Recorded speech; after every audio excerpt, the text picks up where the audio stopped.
All right, sorry for the interruption. I reached my time limit. So we're going to start back at question number 14.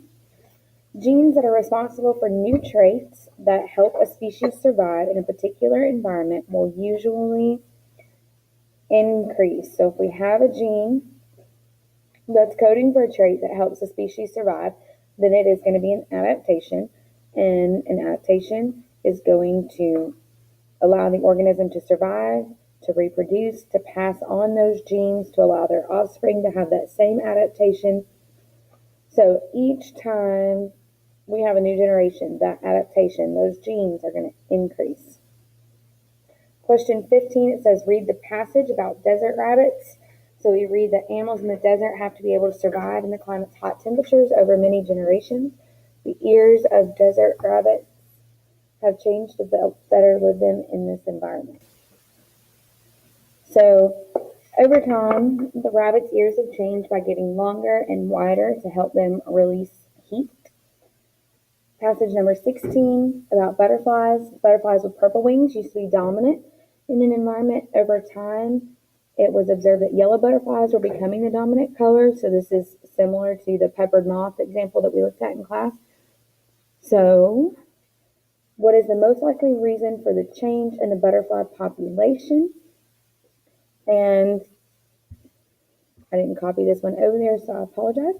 But the yellow butterflies stopped being the ones that were being eaten, probably due to an environmental change. And so they were able to survive and reproduce and spread their genes to the population over generations, not within one generation. All right, question 17, which of the following is the most likely reason why there are more long-beak woodpeckers than short-beak woodpeckers in an environment? And the long-beak woodpeckers, like we saw in the video from Brain Pop, are able to reach more insects in the tree bark, so they survive better by getting that resource and pass that trait on to their offspring when they reproduce.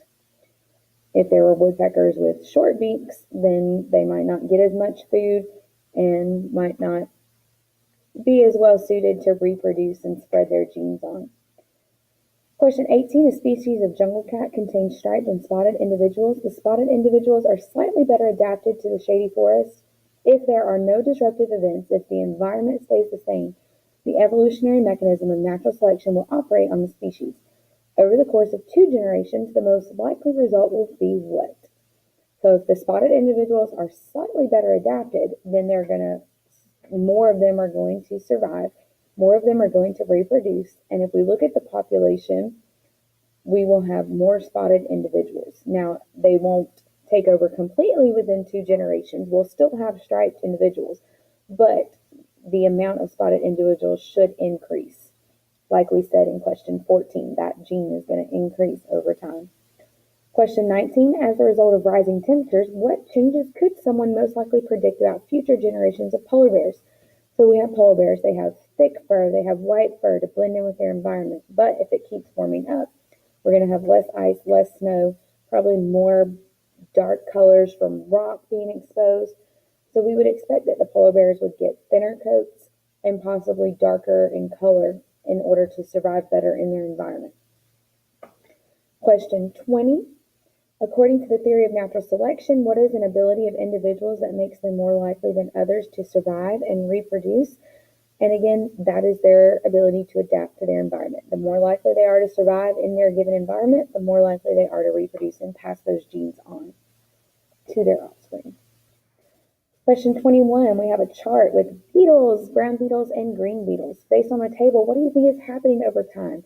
So in 1950, we were even. We had the same amount of brown beetles as we had green beetles. And this chart does not give us a description of what the pond looks like, if it has more vegetation or if it's more of a brown, empty pond. But if we look, the number of green beetles is decreasing between 1950 and the year 2000, and the number of brown beetles is increasing. So I would infer that the vegetation around the pond is probably also decreasing, which is allowing the brown beetles to camouflage better to avoid predators. So the brown beetles will produce more offspring because they are more likely than the green beetles to survive to reproductive age.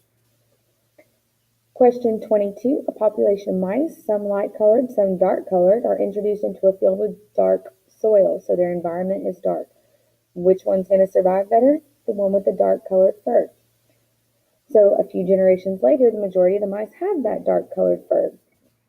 Because the dark-colored fur mice have survived, avoided predators, and were able to reproduce and pass those genes on to their offspring. Question 23. We have a population of deer that live in a warm climate. Some of them have thicker fur than others.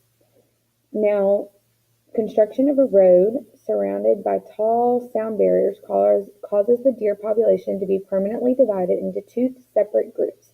We have that physical barrier in between. Many of the deer separated from the original environment moved into a mountain area that has a colder climate.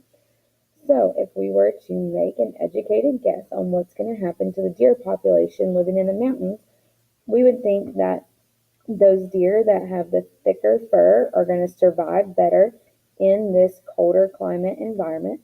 So, if they're going to survive better, they're going to reproduce, pass on those genes for thicker fur to their offspring, and so that population will have thicker fur. Question 24, we have the sea turtle. So sea turtles have evolved through natural selection to have different colors on their bellies than they have on their backs. Why do you think this trait would be passed down through generations? All right, so when we're thinking in the water, we have predators from the top and predators from the bottom. And we also have the sea turtle going and getting its prey swimming around. So if there's predators at the top and we're looking down, it's better to have a darker color on top. And if we have predators from the bottom looking up and think about the sun on top of the water, it's better to have a lighter color underneath. So to avoid predators, the sea turtles have developed this adaptation, and that's going to allow it to survive better. So it's going to live to reproduce and pass those genes on to its offspring to help them survive better. Question 25, we have a poison dart frog, and it has bright colors to tell the predators that the frog is poisonous. It's like a warning sign. Picture shows the poison dart frog. Not all brightly colored frogs are poisonous, which statement best explains why natural selection might favor bright colors in frogs that are not poisonous. So if you look like a poisonous frog, your predators, chances are not going to take a chance on eating you to find out if you are poisonous or not. So if you can mimic the poison frog, then your predators are going to avoid you as well to save themselves getting sick or dying from your poison. So bright colors mimic them, which means just intimidate, look the same, and so their predators avoid them.